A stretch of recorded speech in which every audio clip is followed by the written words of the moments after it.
মধ্যপ্রাচ্যের যুদ্ধ কমার কোনো লক্ষণ দেখা যাচ্ছে না। সবশেষ মার্কিন এবং ইসরায়েলি হামলায় নিহত হয়েছেন ইরানের বিপ্লবী গার্ডের মুখপাত্র মোহাম্মদ আলী নাইনি। আজ তার মৃত্যুর বিষয়টি বাহিনীর পক্ষ থেকে নিশ্চিত করা হয়। এছাড়া গত রাতেও হামলায় কেঁপে ওঠে ইরানের রাজধানী তেহরান সহ একাধিক শহর। এর জবাবে ইসরায়েল এবং আরব আমিরাতের আরব দেশগুলোর থাকা মার্কিন স্থাপনায় পাল্টা আঘাত করেছে তেহরান। ফার্সি নববর্ষের প্রাক্কালে মধ্যরাতে কেঁপে ওঠে ইরানের রাজধানী তেহরান। শহরের পূর্বাঞ্চল দিয়ে শুরু হওয়া এই প্রথম দফার হামলায় আক্রান্ত হয় কারাজ, কেরমান এবং দক্ষিণের হরমুজগান প্রদেশের লেহেঙ্গ বন্দরও।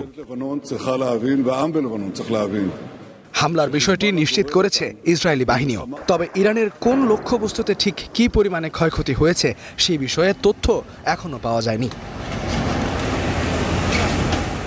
ইরানের উপর এই হামলার পর সংঘাত এক নতুন পর্যায়ে প্রবেশ করেছে। তেহরান তাদের জ্বালানি স্থাপনায় আঘাতের বদলা নিতে গোটা উপসাগরীয় অঞ্চল জুড়ে মার্কিন সংশ্লিষ্ট জ্বালানি কেন্দ্রগুলোতে তীব্র হামলা শুরু করেছে। এর আগে মধ্যপ্রাচ্যের যুক্তরাষ্ট্রের মিত্র দেশগুলোর উপরেও হামলা চালিয়েছে ইরান। হামলায় কাতারের গুরুত্বপূর্ণ রাশ লাফান গ্যাস স্থাপনাটি ব্যাপকভাবে ক্ষতিগ্রস্ত হয়েছে।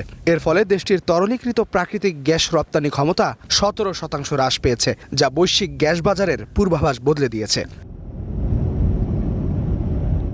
এদিকে কুয়েতের মিনা আল আহমাদি তেল শোধনাগারেও ভোরে একাধিক ড্রোন হামলা চালিয়েছে ইরান। এতে শোধনাগারটির কয়েকটি ইউনিটে আগুন লেগে উৎপাদন বন্ধ হয়ে গেছে।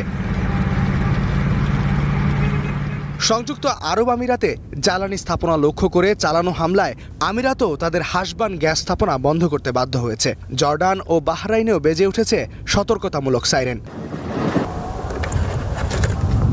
অন্যদিকে সৌদি আরবের পূর্বাঞ্চলে গত কয়েক ঘন্টায় 5টি ড্রোন প্রতিহত করার দাবি করেছে দেশটির প্রতিরক্ষা মন্ত্রণালয়। তবে ইরান বলছে এই পাল্টা হামলা তাদের সামরিক শক্তির সামান্য অংশ মাত্র।